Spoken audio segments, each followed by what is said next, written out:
Hopefully, look, okay, here we go. Hi, welcome to our fourth episode of Big Talk. Number 4, such a good number. There you go, with me and my friend, Michael Bungay Stanier, MBS. He's LGO. the MBS to my LGO. We're like Scrabble. We're like a Scrabble tile set at the moment with a mystery blank, which is the conversation we're about to have. Yes, except that the M and the S are far more valuable Scrabble tiles to have than a G or an O, though the L is pretty good. The L is pretty good. Exactly. The L is pretty good. I am a huge Scrabble nerd. I don't know if you know this. I didn't know that. Yes. I'm Scrabble nerd. You know, what I am is I'm better than the average amateur. Like, I know my two-letter words. I know some of my three-letter words. I know some of those weird things that you're like, unless you're a Scrabble player, you don't know this word. Yes. But if you're a Scrabble player, you know this word. But I think it's one of those things. It's like being a cyclist. You know, what I discovered is when I was cycling, which is I cycled enough to make me faster than most amateurs. But then when I put myself into a triathlon or an actual race against actual cyclists, I'm like, oh, you're like 40% better than me. And I think that's true with Scrabble people. I'm like, oh, yeah. There's one woman I play Scrabble with online, and she's just like 40% better than me. She beats me by 100 points every time, and it's like, it kills me.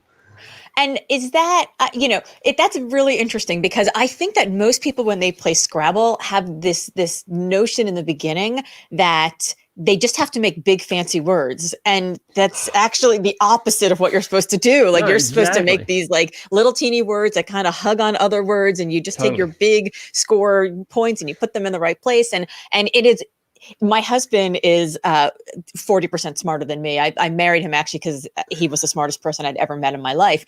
And it infuriates him to no end that I constantly beat him in Scrabble, because he has such a giant vocabulary, but he doesn't know the 93 two-letter words. It's only, I mean, there's a notorious example of the guy who won the French Scrabble championship who doesn't speak French, but he learned the words. And it's about learning lists of, I mean, you look at the people who are training to be Scrabble champions, and they are learning patterns of letters combined together.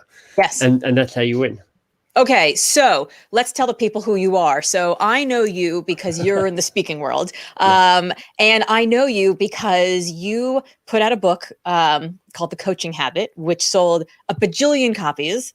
About that, yeah. I think maybe a million or two short of a bajillion. Yeah. And you did it on your own. You did it as this, like, out of nowhere, self-published. You created a movement behind this book. And when my book, Limitless, came out, I called you up and I was like, hi, would you maybe consider blurbing this book for this person who you don't even know? And you were like, no, thank you for the offer, but I will politely turn that down because I have some other books that I need to blurb for people who I know and I've known for a long time, and they mean more to me. And so we're just going to avoid the sadness and despair that's going to come later when I don't do it, even if I say I do, and that I will. And I'm just going to say no now. But how else can I help you? You're talking to me. And then you spent 45 minutes. And I have to say, you were the only person who turned me down, who was actually, and a lot of people turned me down, but you're the only one who turned me down who was actually honest about the reasons why. And then you said, and how else can I help? And then you spent 45 minutes unlocking for me the secrets of how you launched your book. And then you sent me to this blog post that you wrote about it. I was like, I mean, it was like you handed me the handbook of how to have a best-selling book. And it was maybe one of the most generous things anybody in the course of writing Limitless did for me. So that's how you and I first got to know each other. That was before I knew that you were a Rhodes Scholar and that you were a highly sought after public speaker, and that you are one of the top coaches in the entire universe. And also, before I found out that you got sued by a law professor for defamation. So what's up with that? Well, you know, it's interesting. I've had a long standing tension with what it takes to succeed in this world. And I have been successful, and I've ticked a lot of kind of the let's call them the boxes of privilege. Like, I went to a private school. I went to university. I did a law degree. I was a Rhodes Scholar. I came out, I worked, and then I launched my own company, and I've had a best-selling book. So there's a bunch of ways where I'm like, look at how Michael's done a whole bunch of things in a successful way. But there's always this undercurrent of like, I'm not that happy with playing the game the way it should be. So I was banned from my high school graduation for what we're just calling the balloon incident, because of some minor little thing that I did and led a team on. Well, let's just wait before we move on and just yada yada yada. The balloon incident. So what's the balloon incident? So it's actually probably more interesting when you only know it as the balloon incident. But here's the story.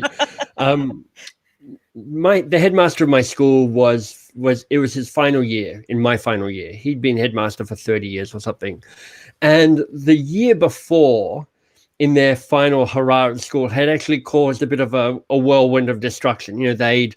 They found a flock of sheep and let them into the courtyard to eat all the grass. In another courtyard, as one does, sure. They'd written kind of weed killer and then written kind of assorted rude things on the thing. They put glue in all the locks, so all the locks had to be replaced.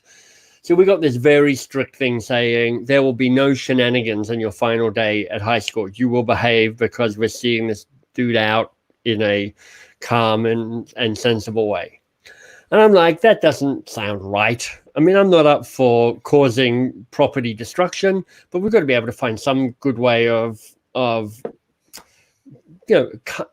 sense of the carnival, turning the world upside down a little bit. So I went to a Christian school, although I'm an atheist. That going to a Christian school is one certain way to become an atheist.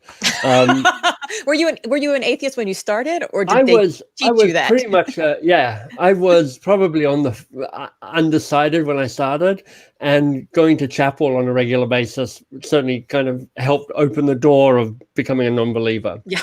But anyway, we had a chapel, and it was a beautiful building actually, and it had a conical roof. And so our very simple idea was to fill the conical roof with a whole bunch of helium balloons. And that's what we did. And it was all going well until we got caught, and we all rushed down to the escape room, and that the escape door was sealed. So we were all found us all clustered together. So myself, I was a school prefect and a this and a that. Well, you discovered the fire hazard there at the school. Really, you were a leader. I feel like I was a leader. So it was community service. So banned from the high school graduation, and then at university, at law school, there was a law lecturer who was teaching evidentiary law, and he was using as an example, a factual example of a point of law he was teaching, a woman being raped. And it was just no reason for that to be the factual example. It wasn't necessary for the point of law to be taught. So myself and some others stood up, and I stood up in class and made a point about it. And then we wrote a letter to the dean, I think, of the law school, and saying we'd like this to be removed. This is before this is in 1990 or something, 1992. So way before there was this kind of rise of, however you want to frame it, what in university around trigger warnings and the like. Mm-hmm. But it was just like, this stuff is inappropriate. Anyway, the reaction to that was being sued by this law school lecturer. Now, it was a very confusing time for me a bit, but for the law school, because I was like their golden child. I just won a Rhodes Scholarship, so it was a big deal. And I was like, oh, Michael is our Rhodes Scholar. Look at him. He's our product of our course. Oh, he's now being sued by one of our school. And it was just, there's just something in me that always wants to kind of question authority and power and hierarchy. And I've just got this kind of built into it. So, the book, I spent 3 years actually trying to get it published to a regular publisher, and they just wouldn't bite. And so finally I went, well, screw it. I'm just going to self-publish this. And it took off, and it did really well. And I've forgotten what the question is. Well, and so when you then wrote your next book, right, the book that just came out, The Advice Trap, did you decide I'm going to now show these traditional publishers how to do it, and I'm going to go to one of them? Or were you like, I got this, I know how to do it, and I'm going to bet on me? Well, definitely the latter. So it starts with actually, I like control. And one of the things that happens... Namaste, man. Namaste. Exactly. And one of the things that happens when you go to a publisher is you lose control on a lot of things right away. Mm-hmm. You lose control on actually everything. You know, you get to present most of the raw shaped stuff, but they do the final edit. They have the final say. They decide what you can and can't put in terms of marketing and copy to help engage people in the larger picture of your life. They decide on the launch date. They decide on the pricing. They decide on the categories that go. I mean, they decide on everything. And it's actually... And they don't decide the right way, in my experience. Well, that they're not that great. I mean, the business model is a classic...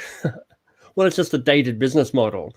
And it's a bit of a sort of, let's just fire a whole bunch of stuff at the wall and hopefully some stuff will take off. And it does. They have the occasional bestsellers. But most books just fade immediately. I mean, there was a book I wrote called Do More Great Work about 10 years ago. And this was published through a New York publisher. And it was put in they put it in the career section. But it's actually a book about how do you, within your organizational life, do more of the work that has impact and meaning. And it's like putting it's the equivalent is like this. I've written a book on weight loss, but they're just going to put it in the recipe section because it's vaguely got to do with food. And I'm like, yeah, but it's totally different, even though it's got food as a kind of co-joined kind of subject. So I mostly did this because, first of all, I like control, and I like controlling the stuff that I've created, and I like being able to play around with it, to share it, to give it away for free if I want, to do whatever I want with it. And I like the control of the design and the feel and the look and the kind of playfulness of the book as well. It's also because, with the coaching habit, I crushed it. I was like, I sold 800,000 copies. And, to talk money, if you sell a book to a regular publisher, you get roughly, or at least I got roughly 8%, I think, or 7% of the cover price as my royalties. So on a $15 book, that means I earn maybe $1. Mm-hmm. When I do my own book, after I take out the cost of printing it and distribution and other, I'm getting closer to a third of the price of the book. So on a $15 book, $5. So over 800,000 copies of a book, that actually is a couple of $1 million. Yeah. And so I'm like, I've already won. Whatever happens now, I've already won. Right. When I wrote my first book with Kaplan, which was just a how-to book about how to transition from corporate to nonprofit work, I think I made something like 17 cents a book. Yeah. Yeah. And, with Limitless, I did the same thing. I did it on my own, and it's, it is way more lucrative. People say you can't make money selling books. I would argue that you can, and there's lots of different ways to do that. But I am also a control freak. I mean, my thinking was, I'm not an A-lister. I'm a B-lister at best. And if I'm going to get their B team or maybe their C team, and I'm going to have to then spend the money to hire people outside that are going to be the A team to get this book out in the world in the way that I know it can be, then why wouldn't I just, if I have the confidence to know that these ideas should be in the world and people should follow things I say, then I should have the confidence in myself that it should be out there. So let's talk about the control freak thing. Where does it come from? How, can you trace it back to this thing happened in my childhood and that's why I've always wanted control? Did you grow up in a family of control freaks, or were they super loose that you needed control?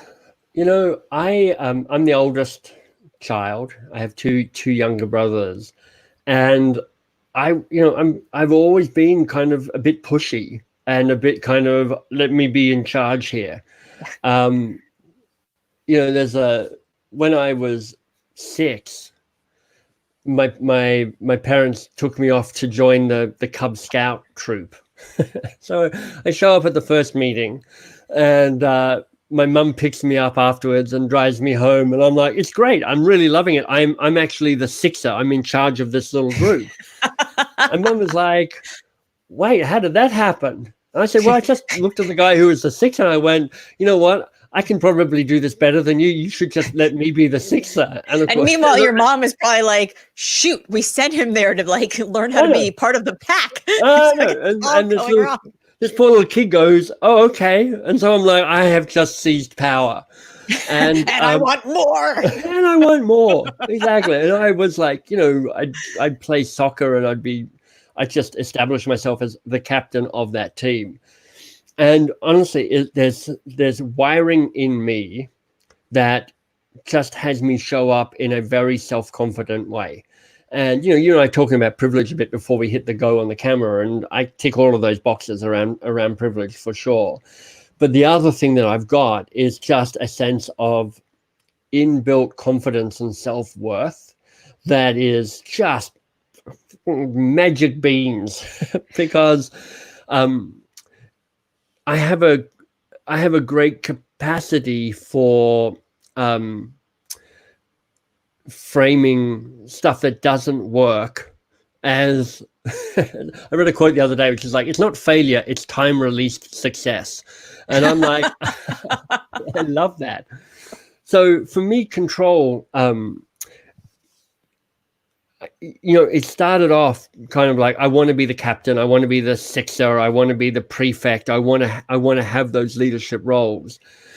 And then I remember in university just suddenly noticing in one of my classes, it was an English literature class, and there were like 2 guys and 8 women.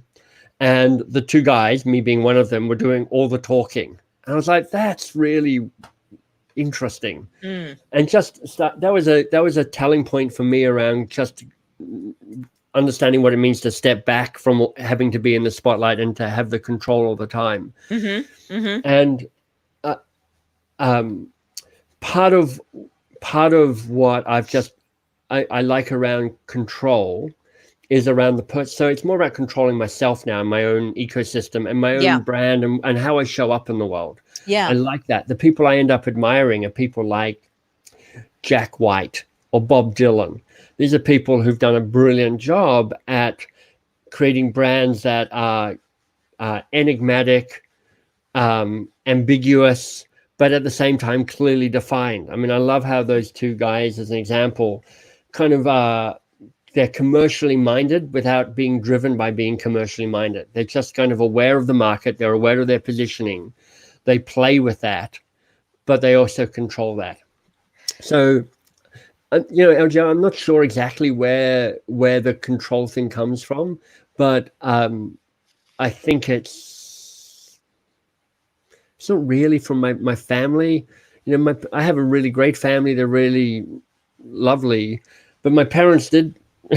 My parents spent my whole childhood looking at me going, who are you? Where do you come from? And also, as I say, they kept waiting for me to, finally learn my lesson and to kind of be humbled by an experience. And I always ended up kind of landing on my feet, in part because of my ability to go, well, this is just time released success. So onwards.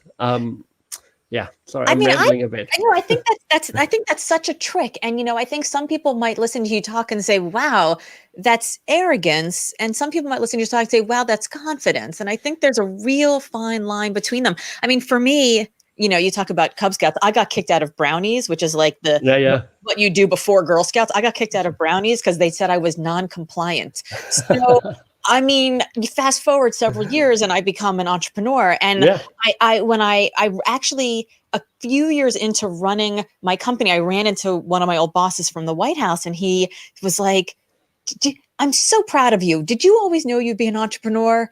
Because I did. And I was like, awesome. And then I got home and I was like, wait a minute. What does that mean? He just called me unmanageable. I mean, our mutual friend Scott Stratton says that entrepreneur is Latin for bad employee. And I think that's really true. But I think there's, I have seen you show up at black tie events wearing like brocaded, like not even just like subtle, but like crazy brocaded tuxedos that you've had handmade because you have a sense of who you are. And there is, it's not arrogance. It's because your antenna is always focused out on other people, but it's a confidence about who you are and what you bring to the table. And so as somebody who has had a control streak in them and who has also been this sort of entrepreneur who also wants to do things interesting and new. I know that you now are at your 1-year anniversary of leaving Box of Crayons, which is the giant firm that you founded and you built. Well, it's not giant, but it has had a giant impact. I mean, you've worked true. with huge clients and companies. True. But now you've left, and I now have just celebrated the 5-year anniversary of leaving the firm I founded. And there's something in the leaving where you have to let go of control of that legacy a little bit. Like, how did you manage that? I worked really hard at it. I'm very proud. It's one of the best things I've done is to not only hire Shannon, who's the CEO at Box of Crayons, but to transition, to do a founder transition. Because founder transitions are just notorious for failing. Yes. Because founders are finicky, fiddly, fingers in all the pies. I want to give up control, but I don't want to give up control. Yes. And also the firm they have founded is an external manifestation of stuff that is important to them. It's a cathedral. And, yeah, exactly. It's like these are the company values, by which I mean they're my values, which I'm just telling you is the company's values. So sign up. So Shannon and I worked really hard to set us up for success. We started being formally coached on the transition a year before it happened. So we hired somebody who we knew was in both of our corners. It wasn't my coach helping Shannon or Shannon's coach helping me. It was a transition coach to help us both do this. And we spent a year just kind of warming up and stretching and trying to figure it out and finding out where the gaps were, and Shannon going, you got to tell me more about what this job actually is, and me going, I don't know what the job is, and even if I did know, it's going to be a different job for you anyway, because you've got to take it from this million to this million in terms of revenue, and I just took it from 0 to here, which is a different job altogether as CEO. So even if I knew the role, I'm not sure it'd be helpful for me to tell you, but I don't even know. I'm a lousy CEO. You probably don't want to take anything that I know as the thing you should be doing. So we spent a year settling into the idea and starting to uncover power and structure. We set up this has been a really critical tool for us. We set up a decision-making hierarchy. It comes from a book called Fierce Conversations by Susan Scott. And it says, look, here's a hierarchy. It uses the tree as a metaphor. It's twig, branch, trunk, and root.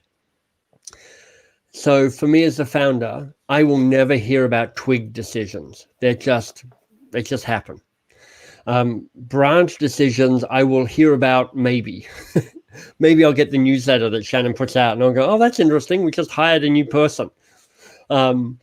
Trunk decisions are things that she and I will have a conversation about, but she gets to make the decision. And then root decisions are for me to make the decision on. But what if you disagree on what's a root and what's a trunk? Well, that's the work. The work then is to do the work on deciding what's trunk and what's root in particular. And what we agreed and what I was really explicit about is I'm trying to move as many things away from root to trunk and trunk to branch and branch to twig as possible. We're trying to push stuff to the appropriate position because we're trying to do that in the culture that they're building at Box of Crayons as well, which is that responsibility rests at the appropriate level. Because in most organizations, responsibility is held at too high a level, which means the hierarchy is continually established and bottlenecks happen and people are disempowered. So, when it comes to what is a root decision, it's really about two things. One is selling the company or not, and the other is about the performance of the CEO. That's it. So that means things like trunk decisions. Like one of the things that Shannon has done this year is to redo the values of the firm. Now, what the hell? because these are my values. Yeah, the control freak in me is starting to twitch out a little hearing that. Totally. And part of me is like, okay. But in my head, I'm like, first of all, this is the thinking. This is not my firm. This is Shannon's company to run. Yes. And what does it take? What needs to be true for Shannon to be able to run that company? Well, partly she's reimagining what this company is and how it shows up in the world. And she worked with her leadership team around the values, and they're like, these values don't really work for us. So they're like, well, we need to shift that because that's part of shifting the culture. Yes. So those ended up actually being branch decisions. Like we talked a little bit about the idea of doing the values, and I'm like, go for it. But I found out what the new values were when she put out the email to the company and started rolling out the change process around that. Huh. And so there's a degree in which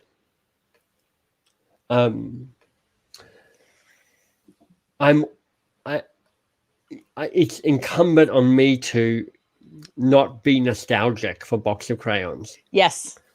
And part of why I set up this new company, which is MBS.works, which is the URL people can see there, is, it's a new thing for me, but it's actually a sandpit in which I can play and get distracted and not in my sort of moments of boredom go, why don't I just go over to Box of Crayons and see what they're doing there?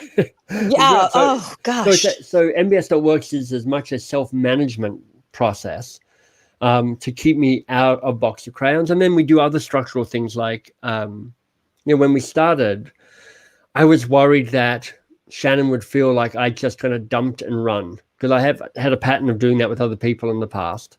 So I'm like, so let's talk every day so you know that I have your back. That turned out to be terrible. It's just like terrible for me because I'm like finding out a whole lot more than I want to know about Box of Crayons. Terrible for her. So we moved it to once a week, and that was better. And then about 6 months ago, we moved it to once a month. So I only find out what's happening at Box of Crayons. Shannon and I have lunch once a month. And, it's peculiar having what has been my life for 17 years taken away from me, not taken away from me, exiting my life. But it's, when you think about what's the bigger game here, I'm like, I have always been willing to sacrifice for the bigger win. And now, there's a bigger win here, which is Shannon runs this company. Now, do you have equity? Do you get paid? Do you still have financial stake in it, or is it okay? Yep. Okay. So I still own it. So now my wife and I co-own the company. So once a quarter, Shannon makes a formal report to the board, which is the two of us, where she kind of reflects on where she's been and projects as to what she thinks is happening, and we kind of sign off on that and sign off on a financial target for her for the year. So we do have that kind of formal relationship. Yeah. When I sold nonprofit professionals, the search firm, I had a very specific decision to make, which was, do I want to leave it standing, or do I want to exit in a way that might actually cripple it? And that was the question of, did I build a cathedral or did I build an institution?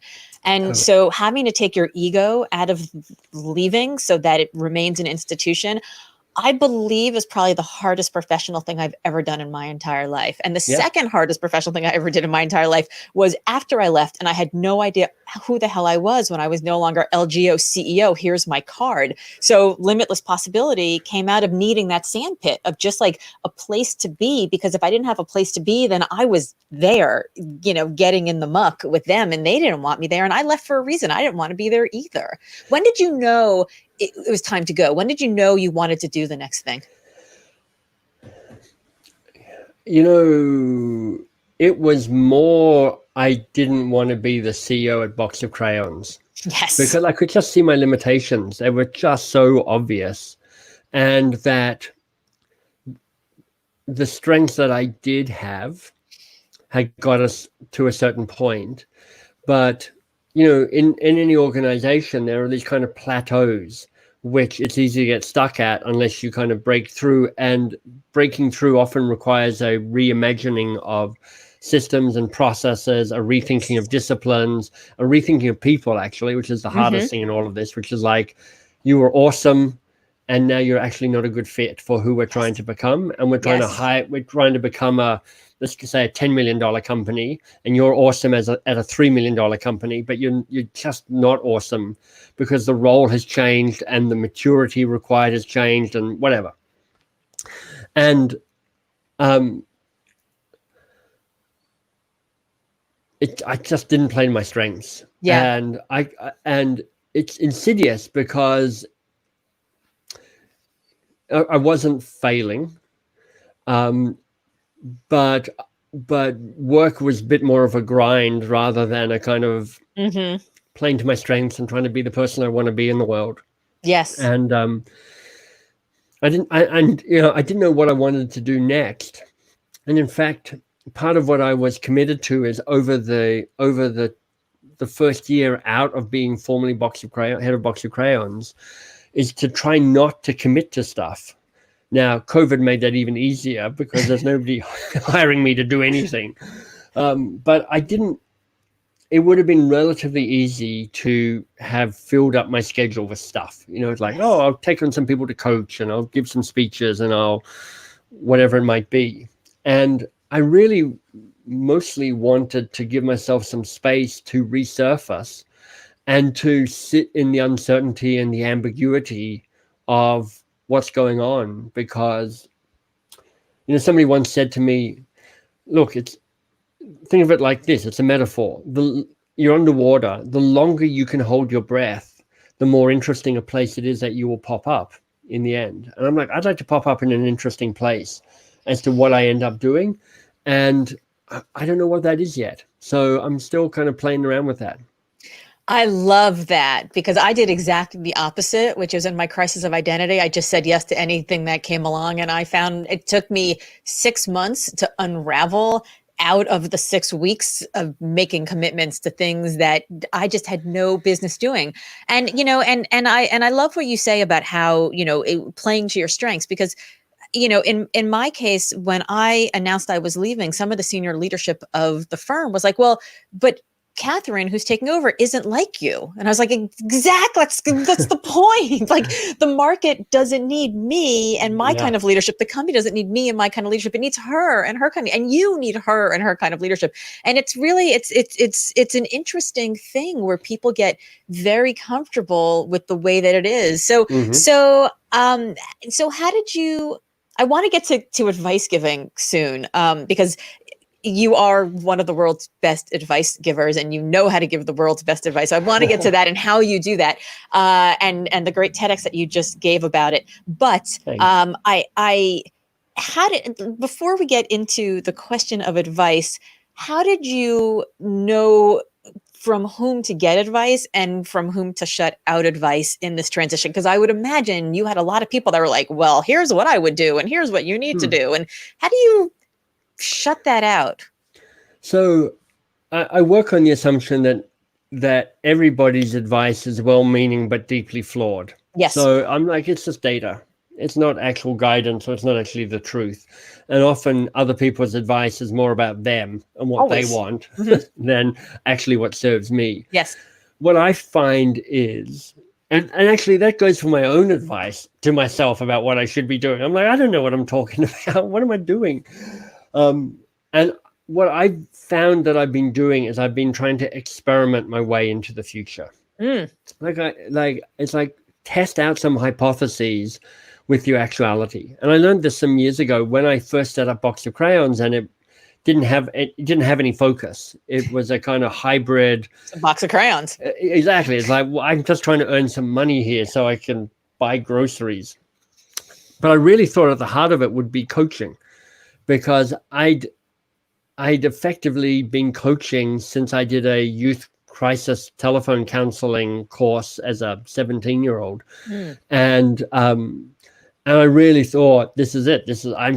I'm perfectly set up to be an outstanding coach. And so I did coach training, and then I built a coaching practice, and I didn't like it. I just found it too, honestly, I got a bit bored by having the same people keep showing up. Right, right. And there's not enough. There's not enough performance element because I like performing, and there's not enough creating element. Yes. So I was like, wow, that's really interesting. I was so sure coaching was going to be the thing, and actually, everyone comes to you and they're like, I have a unique problem, and you're like, no, you don't. It's unique to you, but it's not unique to me. Right. I've already solved this problem 10 times this week. Exactly. And coaching as a practice is also hard to scale. And I'm like, oh, it's interesting. My ambition is more scaled. It's how do I affect more people? And so I've been trying to do it for this time through as well. So things like I set up a podcast, and I'm like, let me, so it's called We Will Get Through This. What's it like for me to go back and running a podcast again? And I've quite enjoyed it, but I haven't loved it. I've enjoyed the conversation, but I haven't enjoyed the fact that it's ongoing, and it's now become a sense of obligation about me finding new guests and people to be part of it. And I'm like, oh, okay. So that tells me some of the elements I like doing, because I really have enjoyed finding some interesting people to talk to, everything from a death doula to a former brigadier general to, all sorts of interesting people. But I like longer, messier conversations than a 25-minute piece. Yes. And I don't like the fact that I've got to get this done. So that tells me some stuff about what I could do and not do. Mm-hmm. I'm doing this LinkedIn Live Festival in a couple of days, which you're part of. I think I'm launch. I think I'm the first. You are our Kickstart person. At 6:30 a.m. Exactly. On Thursday. Check it out, people. So it's 24 authors. They're each picking the 2 best pages from their book to read. So I'm keen to see what you decide to read from Limitless. And then we get to have a conversation. And I don't know how this will work. I don't know if anybody will show up, but I'm really excited about it for a number of reasons. It feels like it's a fresh approach to doing something like this. I don't think anybody else has done this. No. There's something interesting in the structure of it, which is by forcing authors to pick their 2 pages, it's forcing them to pick the thing that they want to read out. I mean, actually, you and I have had a bit of an email exchange around you going, what do I read? And I'm like, exactly. What do you read? That's the question. Like, do I read the one crazy story about an individual, or do I read the thing that's like, this is the crux of the idea? And some of that is, it's not just about the idea. It's also about the performance. Like, what's the thing that's going to pique people's interest? What's the thing that's I'm going to have the most energy reading? And if you're going through, I was thinking also of you, like if you're going through a day and people are just reading to you, like, here's the, essentially like the outline of the idea, that's kind of dry. But if you're hearing these like wacky, these wacky thoughts, I always know that the next book's ready to come out of me when I'm like on a run and suddenly the dedication comes out of my brain, like the reason why I write it, right? So these stories I think could be really interesting. So if people want to find that, they go to LinkedIn and they look you up on LinkedIn. I think that's right. It's a bit confusing to explain, but basically you will see it by tracking my feed. So find me on LinkedIn, and just throughout Thursday, on every hour and a half hour, a new episode is going to start with a new guest. And I've loved putting this together because I've found some really interesting people to be guests. Some are big names like Seth Godin and Todd Henry and Charlene Lee and LGO, and some people are less well known. And I love the diversity and the mix and calling people forth and that curation and experimenting. I also love that it's a project. In other words, it's here. And then come 8 o'clock or 8:30 on Thursday, where I get to collapse, because I'll be doing it in this room, which is not air conditioned. Oof. And it's like 95 degrees and about 98% humidity on Thursday. So I'm going to lose 40 pounds. That's why you have to keep the buns. It just keeps all the hair up there nice and tight. Like an LGO COVID hair. I'm going to be like, I was like, okay, so Laura rode 45 kilometers today on her erg, but I did an all-day literary festival. So there. Maybe I will watch the whole thing on LinkedIn from my erg. I'll do it, and then I'll watch the rest of the day because I can't wait to see them. But there's a theme here, right? Like the podcast, I don't know. Maybe I'm a slave to it. I can't really tell. But this has a beginning, a middle, and an end. That's right. Like there's something to that. So let's transition to advice giving, because I think advice giving has a beginning, a middle, and an end also. But I think we all rush to get to the end. I know I do. I mean, I'm a Jewish mother, coach, headhunter. Like everything in my body is like, I know the answer. Let me just tell you.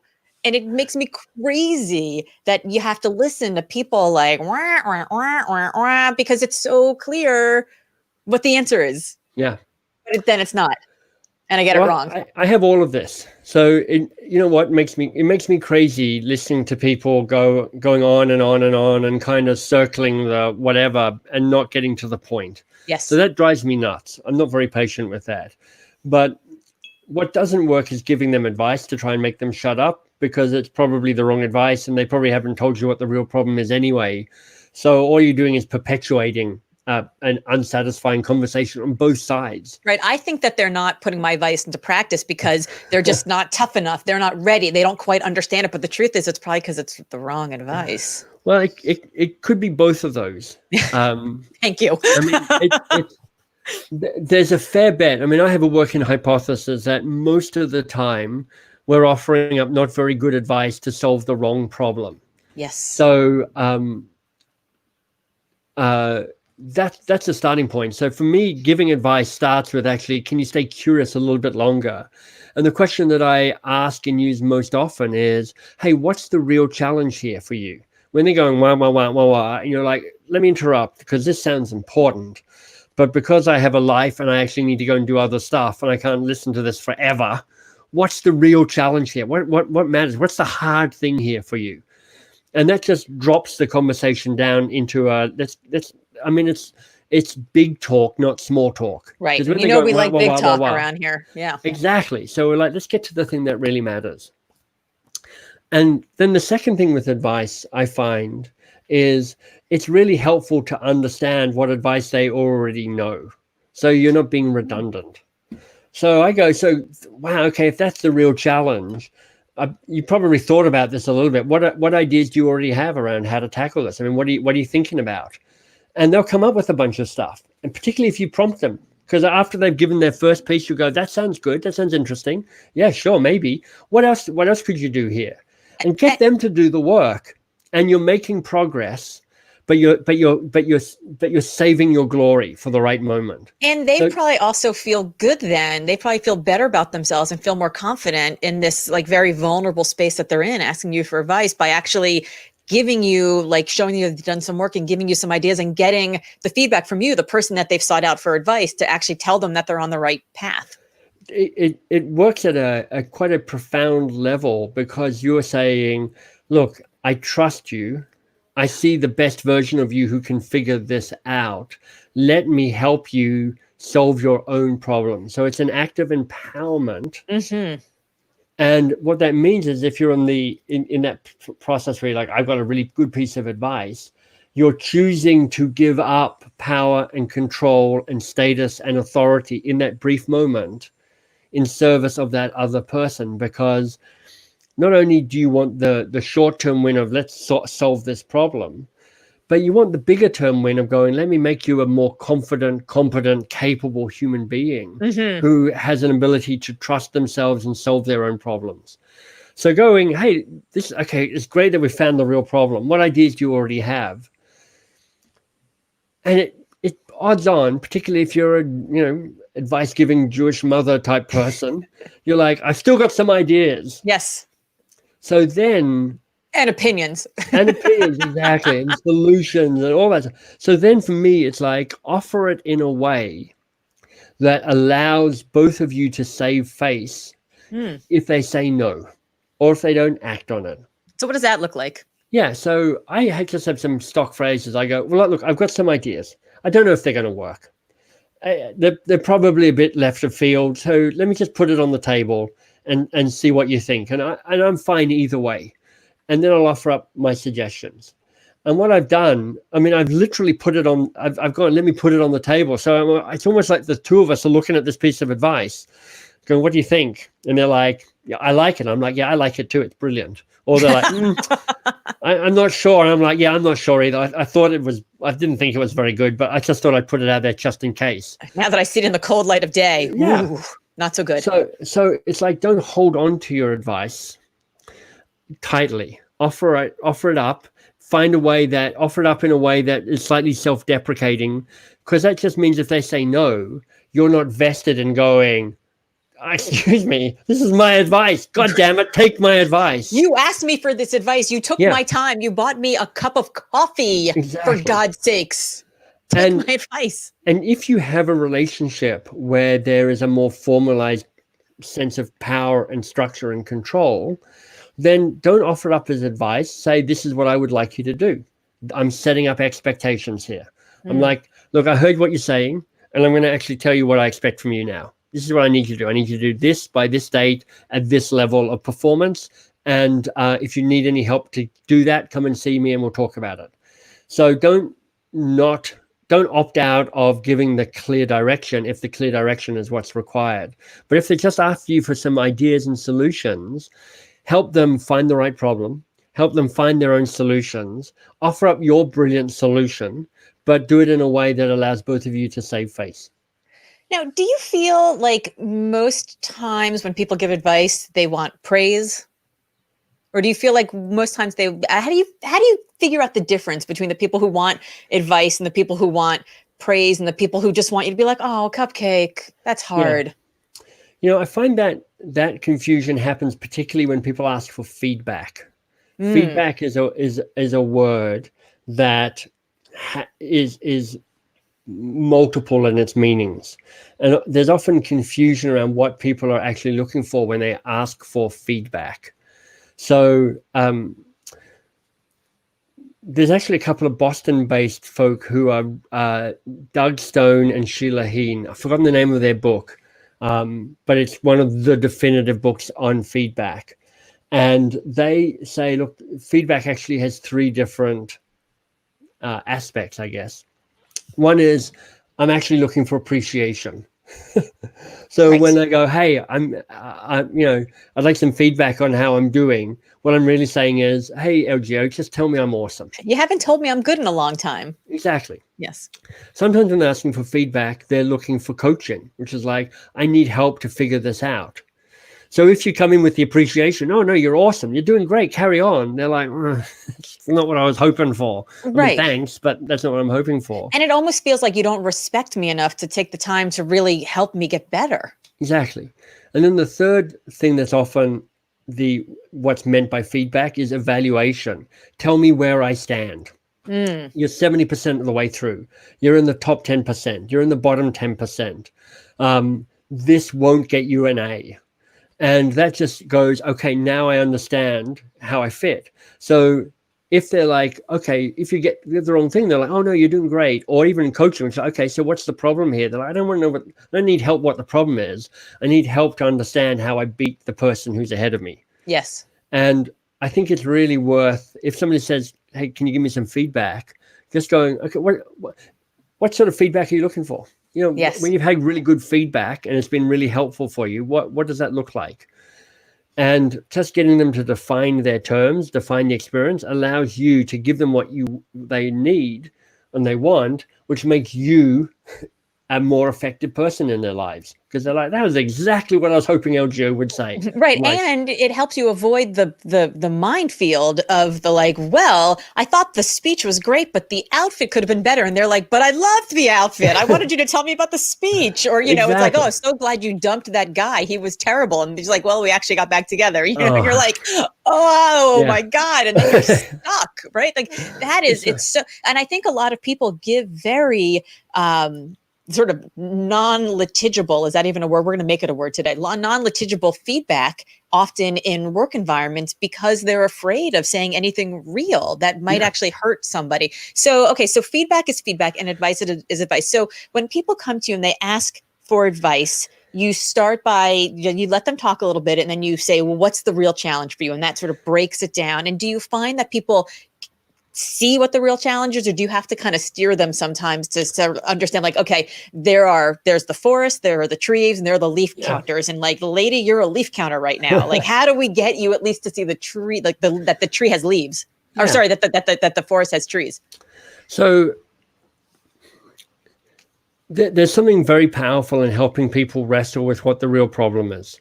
And there's something miraculous that often happens is that when they figure out what the real challenge is, they actually don't need any advice, because once they understand what the challenge is, they actually already know the solution. Yes. And I've seen it. I mean, I've seen it literally thousands of times now, because this is part of what I can teach and have taught, and what Box of Crayons is about, where people go, I go, let me give you a script. You can use this if you're a parent, if you can use it with a colleague, you can use it with somebody on your team, you can use it with your boss. Somebody goes, hey, Michael, blah, blah, blah, blah, blah, blah, blah, blah, blah. And I go, wow, okay, that sounds important. But let me ask you, before I give you my ideas, what's the real challenge here for you? And they'll go, oh, and they'll tell me something. And because I'm not going to be suckered into thinking that the first statement's the real statement, I go, great, what else? What else do you think is a real challenge here? Okay, so for you? what's the real challenge for you? What else? That's a And then I'll key go, question. And then I'll go, and what else? What else is a real challenge here for you? And already they're having a profound experience, because nobody has actually stopped to ask them this. But this is a script for me. I've got no whatever dog in the fight or whatever that terrible saying is. I'm just curious. And you have to stay quiet. You have to stay quiet long enough for them to be uncomfortable as they figure it out. Like that is really hard.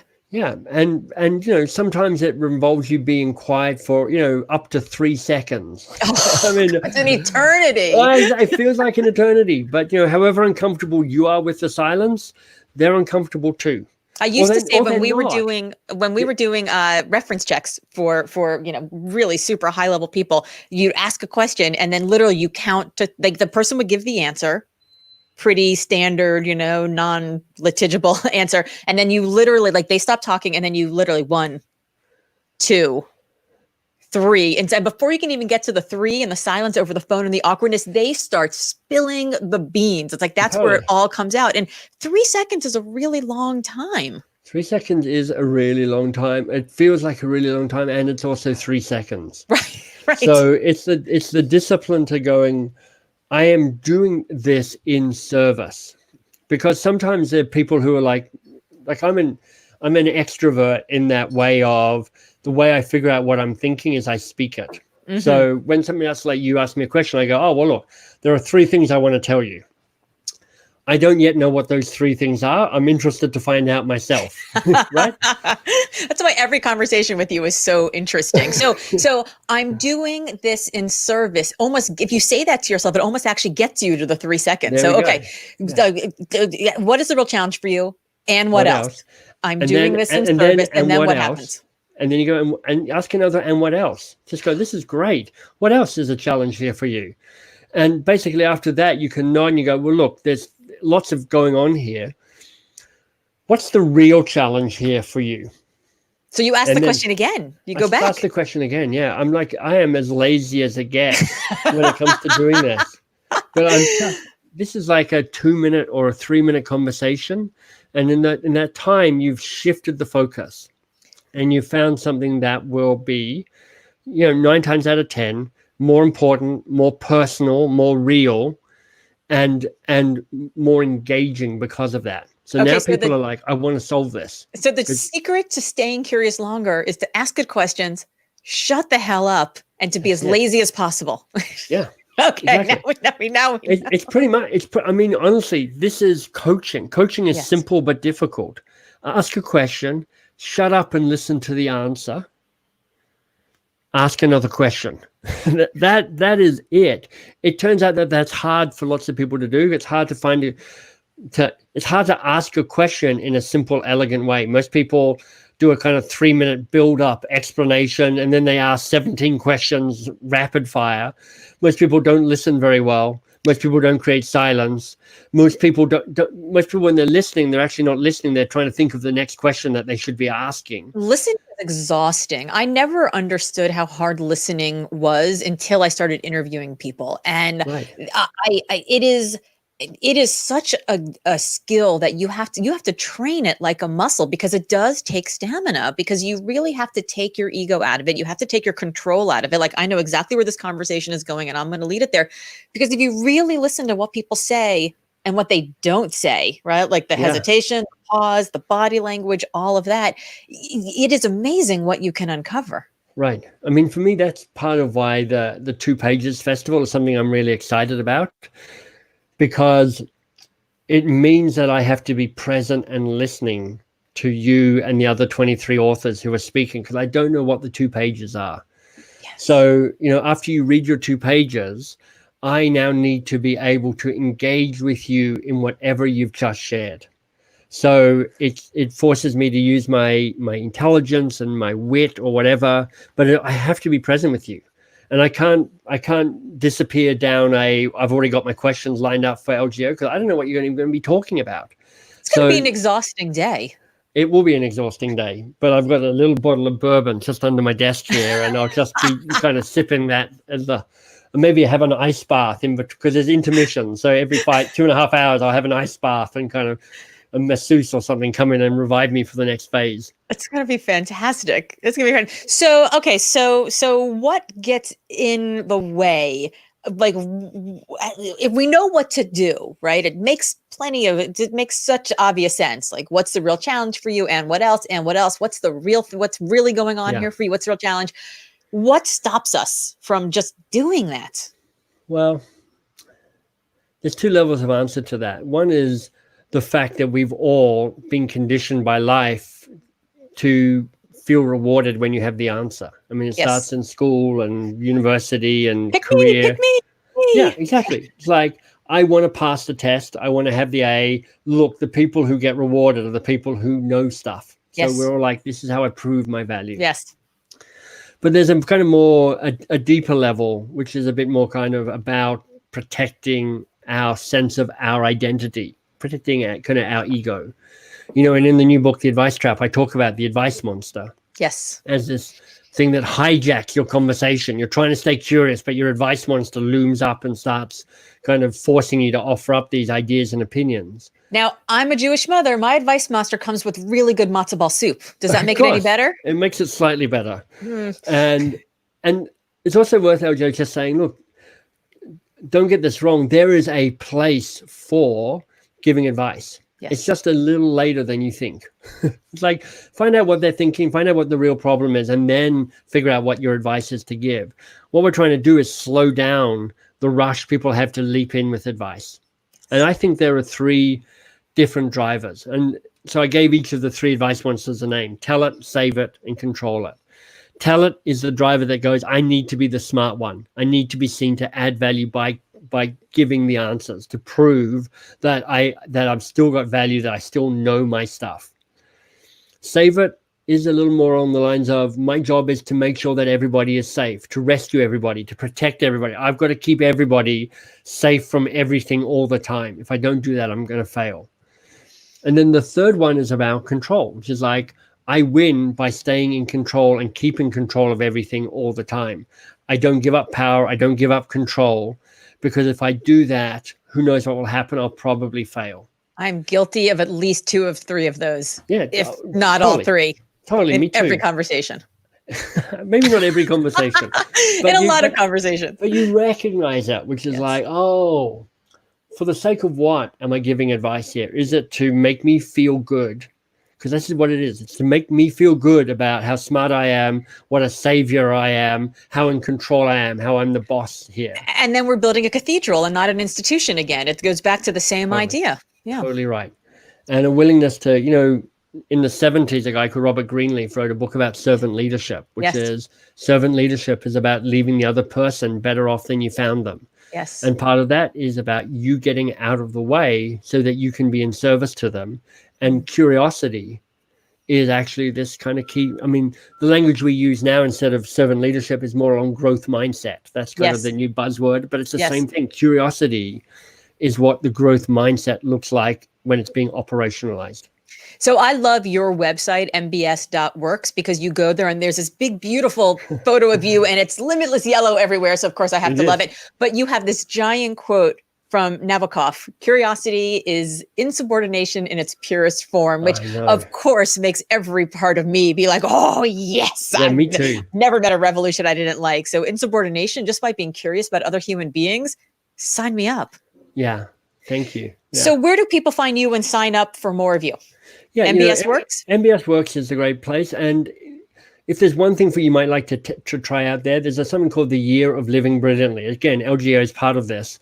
And it's 52 teachers. It's every week you get a short video from one of these teachers and then a follow-up email from me with some questions around it.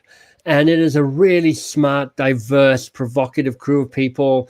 I'm really proud of the mix in there. It's like 55% of the faculty are women, about 40% are people of color. And they're wise and they're smart and they offer up different perspectives and different insights around what it means to be. LGO talks about the power of consonance. And, thousands of people have already gone through this. It's totally free. And you can access it at mbs.works. And each of these videos are short. This isn't like sign up for an hour-long conversation. Like these are 2 like to 6 minutes. 2 to 6 minutes and then some really provocative questions. So thank you, MBS. You are so awesome. I'm looking forward to talking to you on Thursday morning, kicking off 6:30 a.m. on Eastern time for the whole day. I got to really bring my A game because, there's a lot of pressure now. Thank you for having me with that. And thank you for being part of Big Talk. I've loved being part of Big Talk. Thanks for having me, LGO. Thank you.